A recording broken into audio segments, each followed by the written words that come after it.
오늘 전해드릴 말씀의 제목은 가라지 그리고 쉼표하고 어찌할 것인가 이런 주제로 말씀을 드리려고 합니다. 한 열흘 전 정도에 한국의 충남 아산에서 차량 추돌 사고가 있었습니다. 그때 피해자 차량 운전하신 분께서 사방을 하고 동승자는 큰 부상을 입었던 그런 사고였습니다. 이때 59살 되신 그 한 여성이 스스로 나타나서 자신이 그 차량, 가해 차량의 운전자였노라 이렇게 주장을 했습니다. 그런데 이 경찰이 이렇게 보니까 이렇게 대파가 될 정도로 큰 사고임에도 불구하고 가해 차량의 운전자가 여성이 59살 먹은 이분이 멀쩡하더라 이런 얘기입니다. 이상하다 조사를 해보니까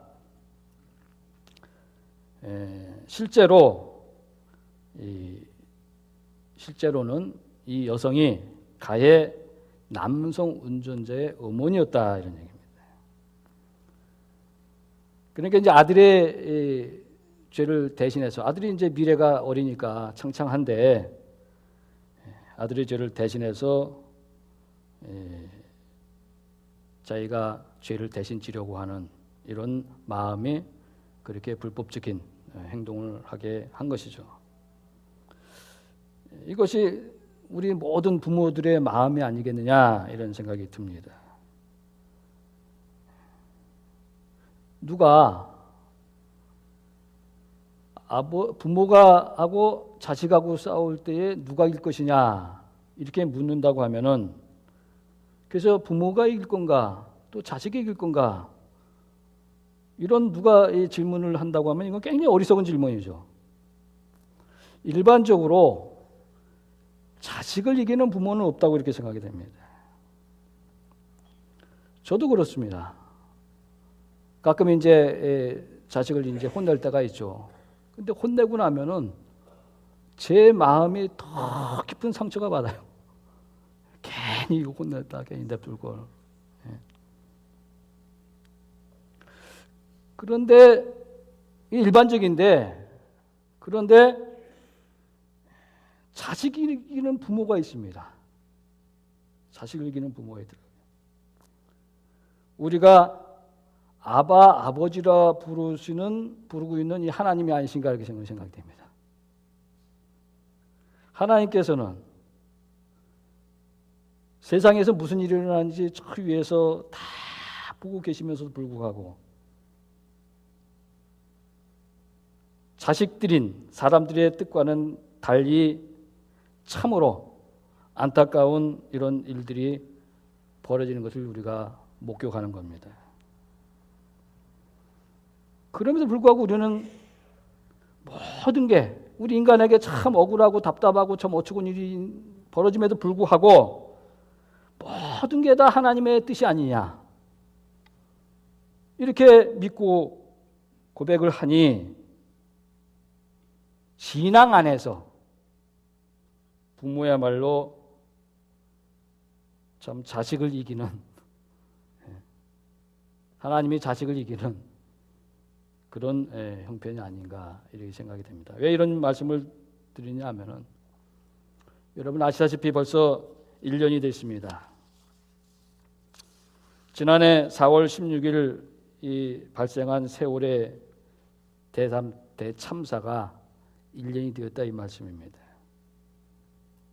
가만히 있으라고 하는 이 말에 따라서 우리들의 자식들이 구조를 대기하고 있다가 그만 그렇게 되었다는 것이죠.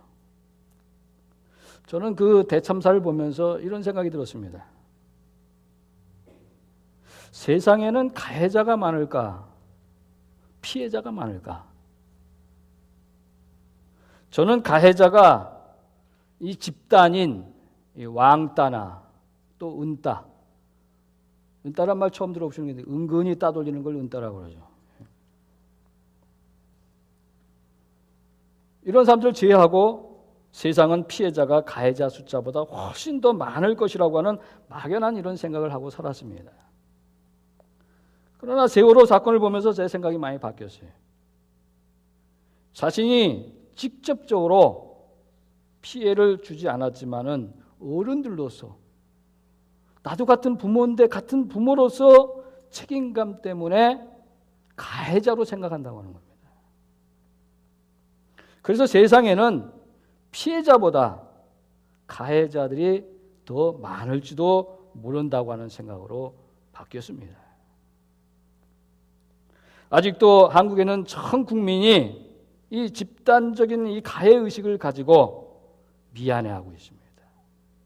돈이 문제가 아니라 그 고철덩어리 그 가격 얼마나 되겠습니까? 그러나 그걸 끄집어 넣는데 몇 천억이 들더라도 이걸 들어올려야 될 게 아니냐. 이게 국민의 뜻, 또 부모들의 뜻이 아닌가 이런 생각이 들었습니다. 그러면은 이런 문제들에 대해서 성경은 뭐라고 할까? 근본적으로 성경은 가해자이건 피해자이건 모두가 다 하나님의 구원 대상이다. 이거를 증언을 하고 있습니다. 그렇지만 오늘 저는 이 가해자들의 잘못과 피해자들의 응어리, 이 마음속의 상처들을 어찌할 것이냐, 이 가라지 같은 이 마음들을 어찌할 것이냐, 이런 문제들을 생각해 보려고 합니다. 오늘 본문은 흔히 우리가 잘 아는 대로 가라지의 비유라고 이렇게 부릅니다. 그러나 제가 볼 때는 앞서 이 말씀인 13장 1절부터 23절 네 가지 땅에 떨어진 씨 비유와 연결된 속편격에 해당한다고 보입니다. 그래서 가라지의 비유라고 하는 이런 일상적인 우리들의 이해보다는 저는 네 가지 땅에 떨어진 씨 비유 2 이게 적절한 것으로 보입니다. 왜냐하면 이 비유들 모두가 천국에 대해서 보다 쉽게 설명하고 있는 시도들이기 때문입니다. 예수님께서는 네 가지 땅에 떨어진 씨 비유 1을 통해서 사람이 뿌린 씨가 떨어지는 밭을 우리가 잘 아는 대로 네 종류로 나누어 설명을 하셨습니다. 길가, 돌밭, 가시떨기 위, 그리고 좋은 땅이 바로 그것입니다. 이 가운데 좋은 땅에 떨어진 씨앗은 그 씨앗이 좋은지 나쁜지 어떤 종류인지 설명이 없이 100배, 60배, 30배의 결실을 맺는다고 증언하고 있습니다. 그러므로 여기서 초점은 좋은 땅이지 땅만 좋으면 된다는 겁니다. 씨앗에 좋고 나쁘면 관심이 없습니다. 그런데 여기에 놓치고 있는 것이 있습니다. 좋은 땅에는 뿌려지는 씨앗이 어느 것이든지 인간에게 유익한 곡식의 씨앗뿐만이 아니라 잡초의 씨앗도 가라지의 씨앗도 훨씬 더 잘 자라고 그 생명이 끈질기다고 하는 것이죠. 생각해 보십시오. 어쩌면 먹을 수도 없고 아무 필요도 없는 이 잡초는 좋은 땅, 기름진 땅에서는 이 곡식의 씨앗보다 100배를 넘어서 200배, 300배 그 이상의 결실도 맺을 거라고 저는 생각이 듭니다. 잡초의 생명력이라고 하는 것은 콘크리트 틈은 물론이고 사막에서도 자랄 수 있기 때문입니다. 그러니까 예수님께서는 아마 오늘 본문 앞에 비유를 말씀하시고 아차 깜빡이에 놓친 게 있다고 느끼셨을 겁니다. 그래서 네 가지 땅에 떨어진 씨 비유 2가 필요하지 않았겠냐, 이것이 저희 생각입니다. 좋은 땅에 대한 문제와 함께 씨앗의 종류에 대한 설명이 없었기 때문입니다.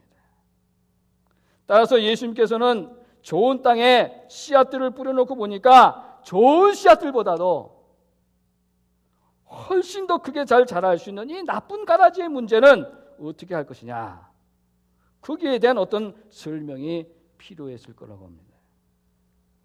여러분 그렇습니다. 나쁜 땅에는 가라지와 같은 잡초만이 자라고 좋은 땅에는 인간에게 유익한 알곡만 자라면 좋은데 그렇지 않은 것입니다. 교회도 그렇습니다. 교회라고 다 교회가 같지 않습니다. 교회는 당연히 축복의 통로요, 하나님의 순례하는 백성 공동체입니다. 그래서 어떤 교회는 건강하게 자라서 지역사회에 유익이 됩니다. 석 믿음이 부족한 교인도 양육이 잘 돼서 교회적으로나 사회적으로 아주 인정을 받습니다. 그렇지만 또 어떤 교회는 지역사회로부터 비난을 받고 좋은 교인들의 신앙을 망가뜨리고 싸움으로 갈라지는 경우도 있는 겁니다. 이처럼 좋은 씨가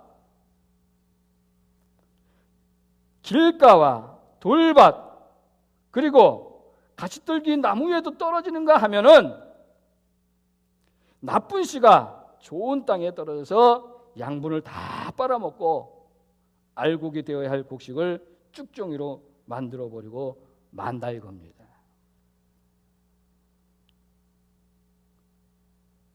제가 이제 귀국할 날이 이제 한 2달 정도 남았는데 제가 이제 밥을 이제 이렇게 짓게 되는데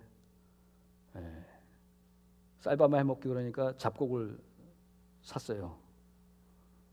그런데 이제 이 잡곡을 오래전에 사가지고 갈 때가 됐으니까 이제 다 먹어 치워야 되잖아요. 그래서 이제 얼마 전에 이제 뜯어가지고 이렇게 밥을 해먹게 되는데 이 보니까 거기에 쌀벌레가 생겼더라고. 어떻게 그 쌀벌레가 들어가는지 모르겠어요.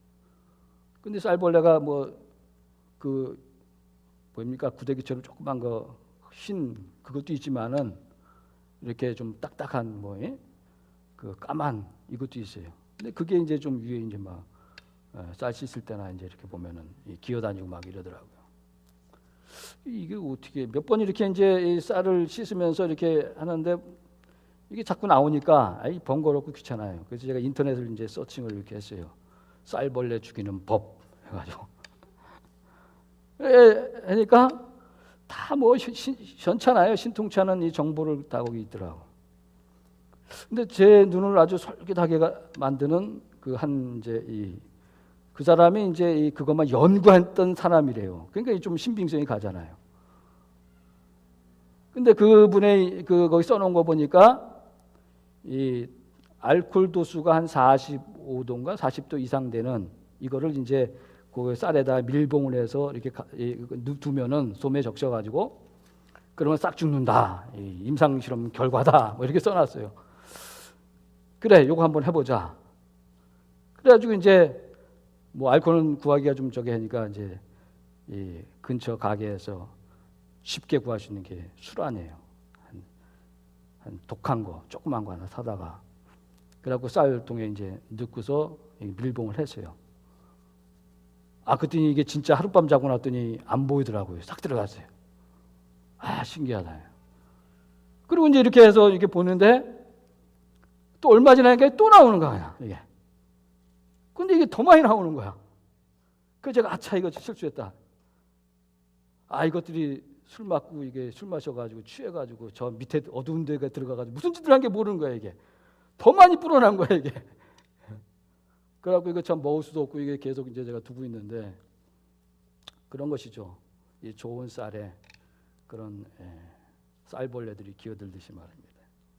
오늘 읽은 이 본문을 보면은 일꾼들을 부릴 정도이니까 이 땅 주인에게는 밭이 좀 있고 비교적 풍족한 것으로 보입니다. 주인은 이 땅을 잘 관리해가지고 좋은 씨앗을 뿌려서 30배, 60배, 100배의 추수를 하고 싶었던 겁니다. 그래서 땅을 기름진 좋은 땅으로 기름진 땅, 좋은 땅이 좋은 거니까. 그래서 길가에서 조금 떨어진 자기 땅에 돌멩이들을 골라내서 치우고 또 가시떨기 이 나무가 있으면 그걸 또 다 뽑아서 그리고 또 거름도 줘서 좋은 땅을 만들기 위해서 아주 애를 썼습니다. 그러고 나서 이제 씨앗을 뿌렸다는 거죠. 오늘 본문에 보니까.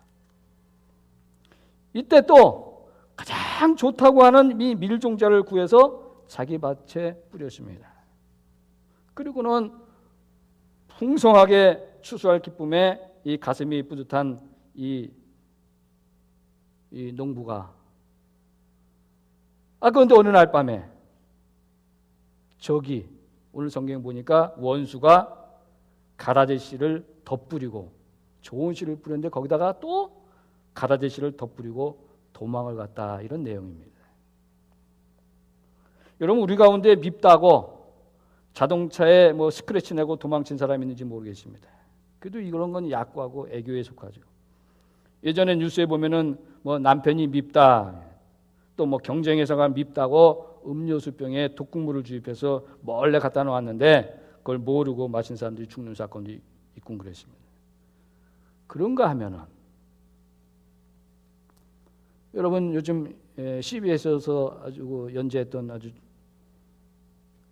참 우리가 관심을 가지고 봐야 될 일이 있는데, 이 신천지 이단 중에 신천지 같은 이단 이 집단은 남의 교회에 잘 되는 이 남의 교회에 몰래 가짜 교인을 심어가지고 소위 산 옮기기를 통해서 교회를 망가뜨리고 합니다. 한국 교회들이 이게 큰 문제로 삼고 있습니다. 여기도 조심해야 합니다.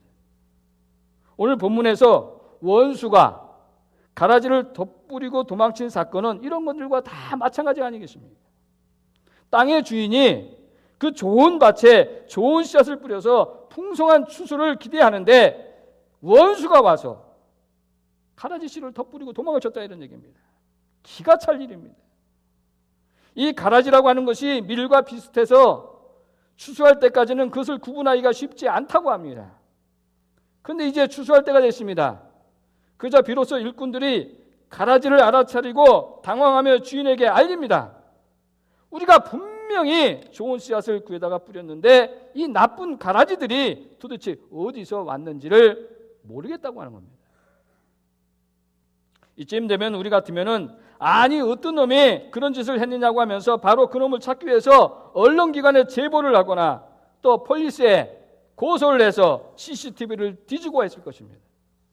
그런 한편으로 니들이 막지를 못했으니 니들이 책임지라고 다른 사람들에게 책임을 전가하면서 일꾼들을 닥달했을지도 모릅니다.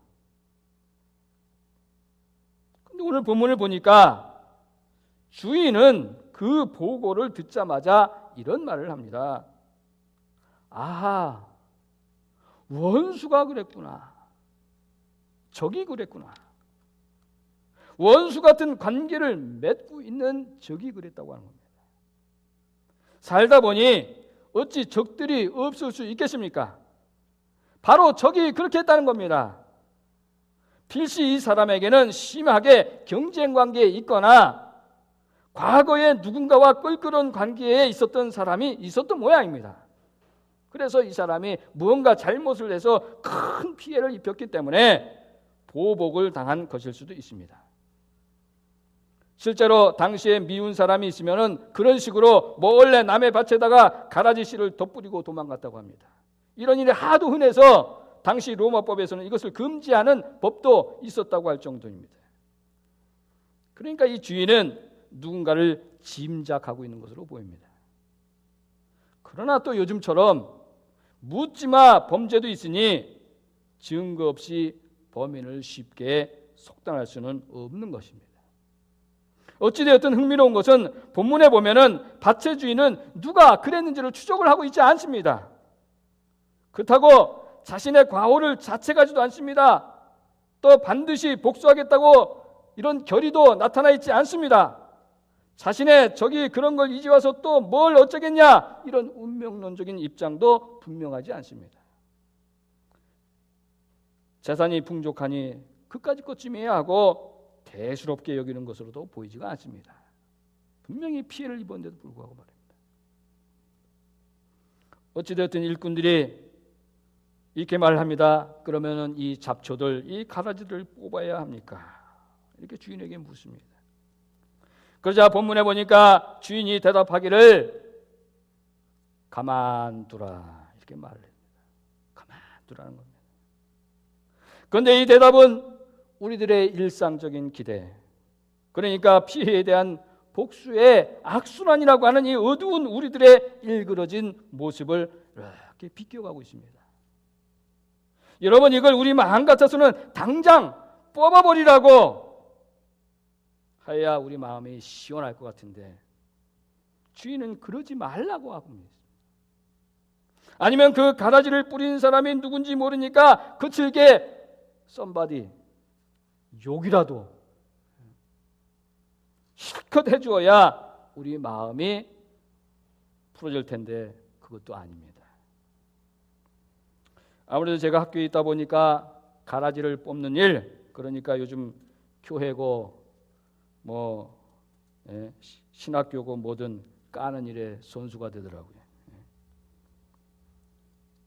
교수의 강의나 논문이란 모름지기 비판적인 관점이 있어야 더 높은 평가를 받기 때문입니다. 근데 이게 사실 피곤한 일입니다. 저도 언젠가는 비난받을 각오를 하고 지적질을 해야 하기 때문입니다.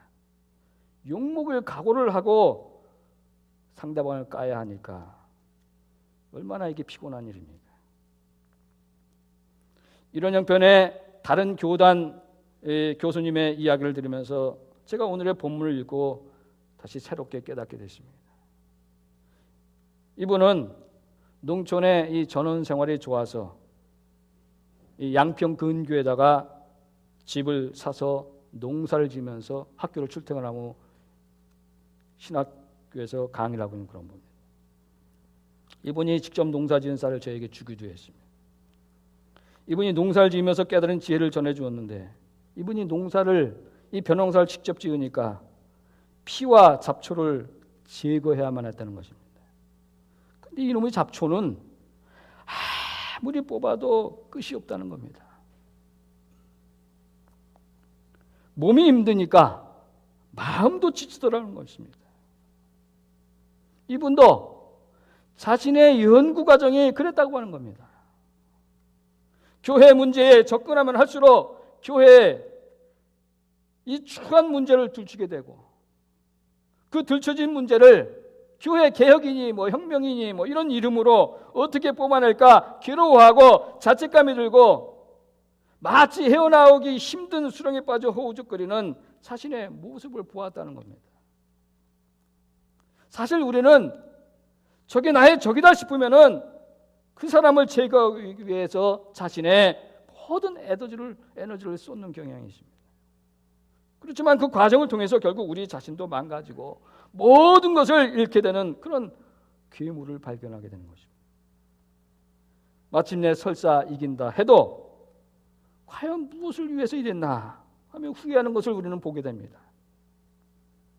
이처럼 마귀들은 우리들의 에너지를 쓸모없는 일에 소비하도록 만든다는 것입니다. 그러니까 이분은 해결도 안 되는 못된 가라지를 뽑는 일에 몰입하다 보니까 자기 마음의 빛이 황폐해지는 것을 느꼈다고 하는 것을 저에게 얘기해 주었습니다. 저도 그분의 이야기에 공감을 하면서 불현듯 오늘의 말씀이 생각났습니다. 그것이 바로 오늘 우리가 처음 읽은 본문 24절 말씀. 천국은 우리가 다 천국, 지금 여기서도 천국과 같은 삶을 살기를 원하는데 천국인 밭에 씨를 뿌리는 사람과 같다고 하는 이런 말씀입니다. 여기서 가라지를 뽑는 것보다 뽑아내는 일보다도 씨앗을 뿌리는 것이야말로 얼마나 훨씬 더 중요한 삶의 방식이냐, 천국을 만들어 나가는 이런 삶의 방식이 아니냐, 이런 깨달음이 왔습니다. 여러분, 다른 사람 눈에 들보를 보고 가라지를 뽑는 일에 시간을 허비하는 것보다, 그래서 내 마음도 지치고 망가지는 것보다 복음의 씨앗을 뿌리는 것이 천국의 삶이라고 하는 것을 여기서 주장하고 있는 겁니다. 할렐루야. 그렇습니다. 우리는 이처럼 가라지를 뽑는데 시간을 들이고 공을 들이기보다는 복음의 씨앗을 뿌리는 일이 더 중요하다는 사실을 오늘 이 시간 여러분이 분명히 깨달아야 되겠습니다. 그것이 우리의 사명이요 부르심을 받은 이유인 것입니다. 그렇기 때문에 우리는 우리의 삶의 목적을 복음 전하는 일에 최선을 다해야 하는 것입니다. 그것을 통해서 아직 복음을 듣지 못한 이들에게 복음이 전해져서 그들에게 구원이 이루어지고 세계 선교가 이루어지도록 해야 하는 것입니다. 이것은 하나님의 뜻이고 이것이 하나님의 소원이신 거예요. 여러분, 다시 한번 말씀드리지만은 복음의 씨앗을 뿌리는 일에 헌신하는 것은 가라지를 뽑는 일에 자기 에너지와 자기 시간을 들이는 것보다도 훨씬 더 복된 일이고 이 세상 끝날까지 우리가 해야만 할 예수님의 마지막 지상명령인 것입니다. 이걸 믿으시면 아멘 하시기 바랍니다. 그런데 말입니다. 마귀라고 하는 이것이 이렇게 우리가 해야만 하는 이 위대한 사명에 몰두할 수 있도록 어디 내버려 둡니까? 어디 마귀가 그리고 못된 가라지들이 우리로 하여금 우리의 이 사명에 어디 집중할 수 있도록 내버려 두냐 이 말씀입니다.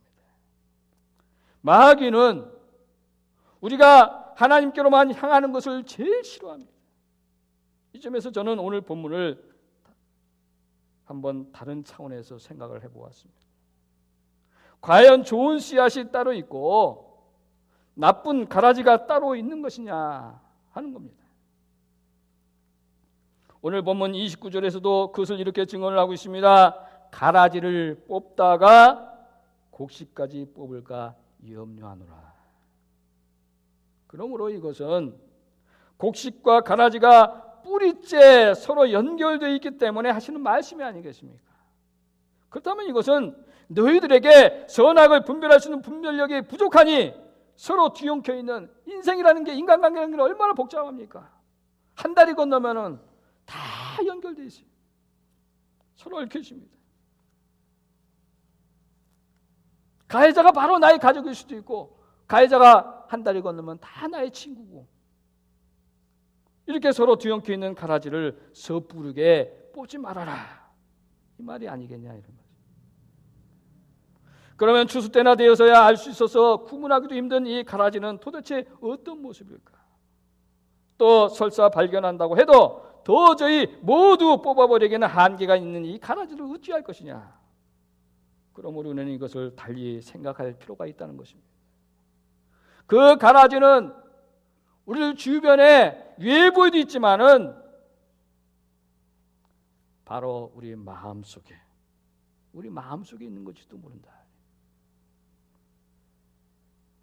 사람 속이야말로 알 수도 보이지도 않는 것이기 때문입니다. 더군다나 세상의 선과 악은 바로 우리 개개인의 마음속에 있는 선과 악한 마음의 공존을 그대로 반영하고 있는 것이 아니겠습니까? 성경은 선과 악이 에덴 동산 이후로 이미 아담과 이브를 통해 우리 마음속에 들어와 버렸다고 하는 사실을 증언하고 있습니다. 또 우리에게는 이 선과 악을 분별할 수 있는 능력이 부족하다고 하는 이런 사실도 증언하고 있습니다. 문제는 우리가 선을 선택할 것인지 악을 선택할 것인지만 남아있다는 것입니다. 제가 예전에 참 마음이 불편했던 적이 있습니다. 영문도 모르고 그냥 뒤통수를 맞았어요. 큰 피해를 봤습니다. 하도 기분이 언짢아가지고 도대체 왜 나한테 이런 일이 있느냐 알아봤습니다. 결론은 누구의 거짓말로 제가 그냥 뒤통수를 맞았어요. 그때 마음이 오만가지입니다. 이걸 어떻게 복수할까? 이 가라지를 확 뽑아버려. 그냥 두자니 호구로 볼 것 같고 자존심이 상해가지고 하여튼 마음이 영 불편해서 잠도 잘 못 잘 정도는. 그러다가 성경을 보고 또 성령을 간구하면 또 그런 마음이 싹 사그러집니다. 그러나 또 다시 어느 순간에 화가 나고 성경을 보면 또 다시 사그러지고 이건 뭐 그렇게 순간순간 반복이 됩니다. 그러다가 영육간에 도저히 병이 들겠고 도저히 안 되겠다 싶어서 기도를 하고 성경을 보면서 이제 시간이 지나니 모든 것이 받아들이는 상황이 된 적이 있습니다. 그렇지만 지금도 솔직히 제가 인간이기 때문에 평소 저 자신은 뒤끝이 없다고 생각하지만 마음 저 깊은 속에서는 아직도 두고 보자, 미련이 아주 조금 남아 있는 것 같은데 하나님께서는 어찌하실지 모르겠습니다. 중요한 것은 저는 그런 문제를 극복하기 위해서 열심히 신앙적으로 노력했다고 하는 겁니다. 그래서 상당 부분 극복했다고 하는 겁니다. 어쨌든 이런 일을 겪으면서 저는 우리 마음속에 두 가지 마음이 공존한다는 것을 발견을 했습니다. 기도하고 성경 보지 않으면 가라지 같은 나쁜 마음이 되고, 기도하고 성경을 보면은 착한 천사의 마음이 되는 겁니다. 우리 마음속에 두 마음이 공존하고 있는 겁니다. 천사의 마음도 있지만 악마의 마음도 있는 겁니다. 그런데 중요한 것은 설사 세상 살면서 속상한 일이 많아도 우리가 가라지 같은 그 악마들을, 그 마귀들을 어찌할 수가 없다는 겁니다.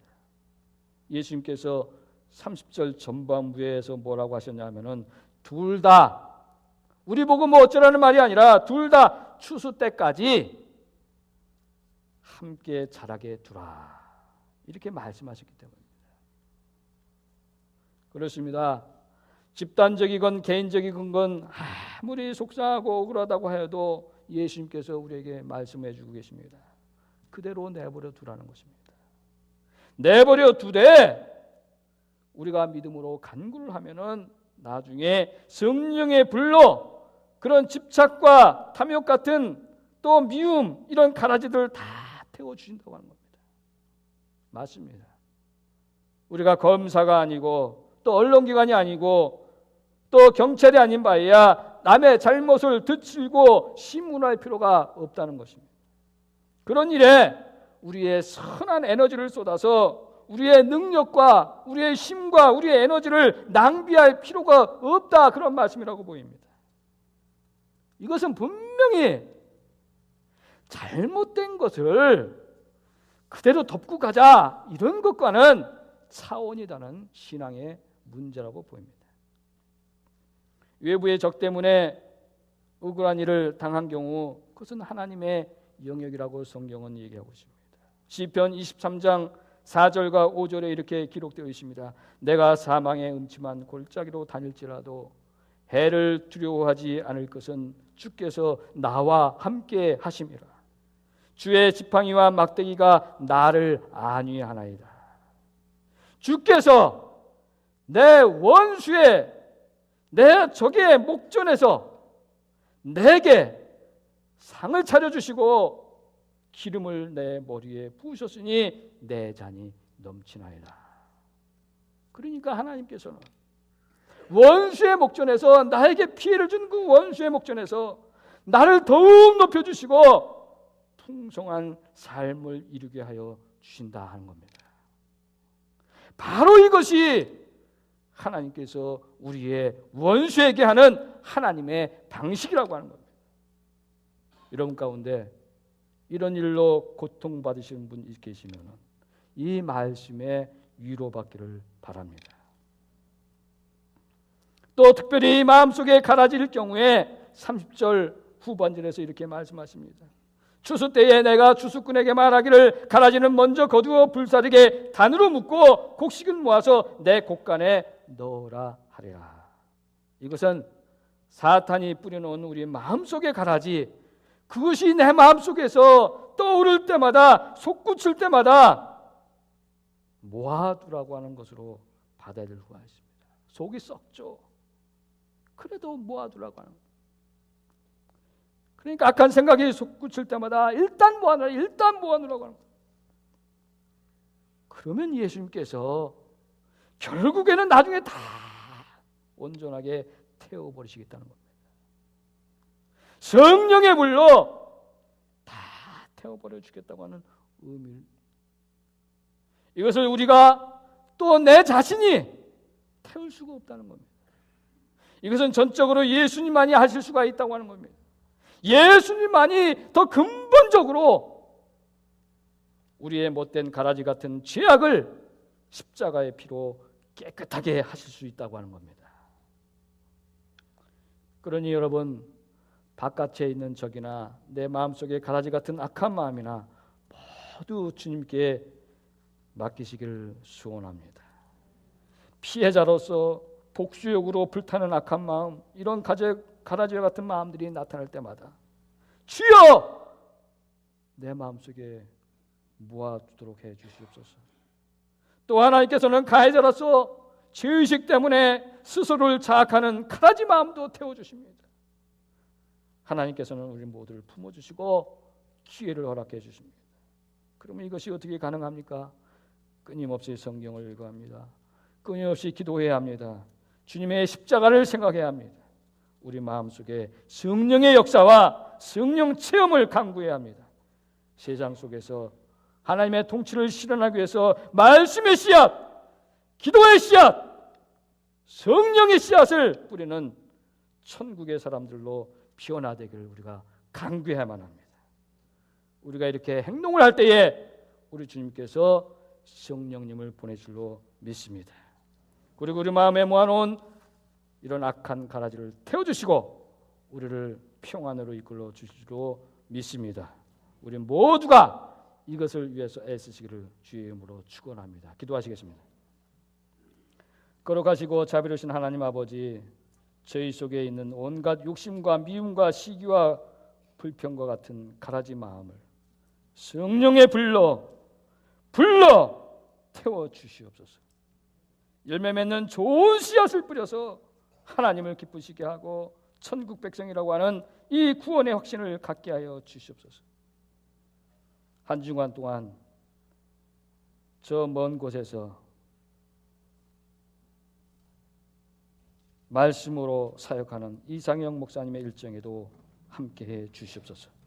우리 주 예수 그리스도의 이름으로 감사 기도 올렸사옵나이다.